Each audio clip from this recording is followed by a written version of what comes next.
그렇다면 예수님이 오시기 전 그 이스라엘 사람들도 예수님으로 말미암아 구원을 받았다면, 한 가지 더 문제는 예수님을 알지 못했던 이스라엘 밖에 있던 이방인들, 그들의 구원은 어떻게 됐을까라는 문제가 하나 더 남죠. 이들은 성경이라도 봤죠.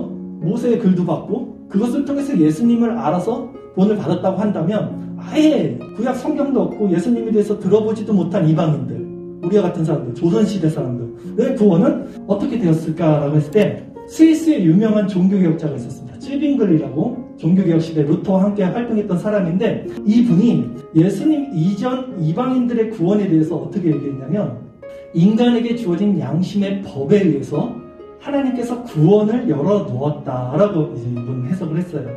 이것에 대한 근거가 로마서 2장 14절 15절을 말하는데요. 저도 이 견해를 따릅니다. 율법 없는 이방인이, 그러니까 율법이 없어요. 예수님을 들어본 적도 성경을 본 적도 없는 이방인이 본성으로 율법의 일을 행할 때에는 이 사람은 율법이 없어도 자기가 자기에게 율법이 된대요.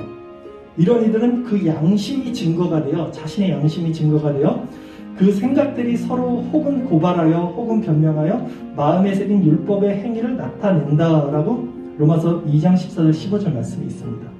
근데 이게 좀 견해가 다른 게, 칼빈은 어떻게 말했냐면요, 예수님이 오시기 전 다른 나라 사람들, 예수님의 전혀 본지도 없고 들은 적도 없는 사람들은 다 육이 됐다고 봤어요. 육이는 뭐냐면 구원받지 못합니다. 버려졌다고 봤어요.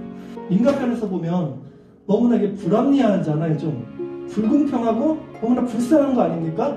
라고 질문을 할 수밖에 없어요. 인간편에서 어떻게 그렇게 하나님이 그냥 태어나자마자 예수님 들어보지도 못했는데 지옥을 보내요? 칼빈이 그렇게 된 거예요.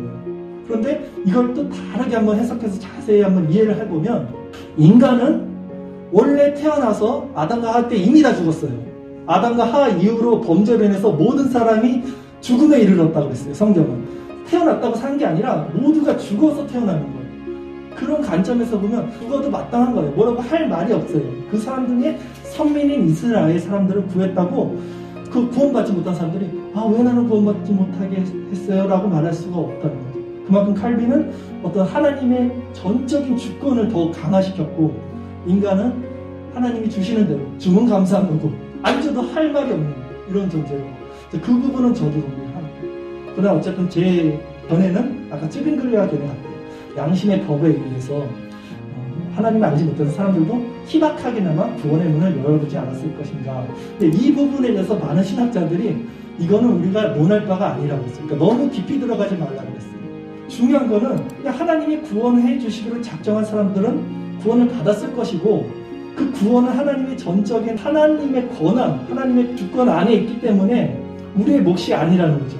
오히려 우리가 이제 주목해야 되는 것은, 예수님이 오시기 전에 구약시대 사람들도 그 예수님으로 말미암아 구원을 받았다면, 더욱이 예수님을 모르고 살던 지역의 사람들조차 어떤 그런 양심의 법을 통해 구원을 받을 수 있었다면, 지금 우리는 이제 예수님이 오시고 또 그분의 말씀인 성경이 완벽하게 완전히 주어진 오늘날 얼마나 더 그리스도를 통한 이 구원의 원리가 명확해지고 명료해지고 확실해졌냐는 것을 우리는 그걸 생각해 봐요.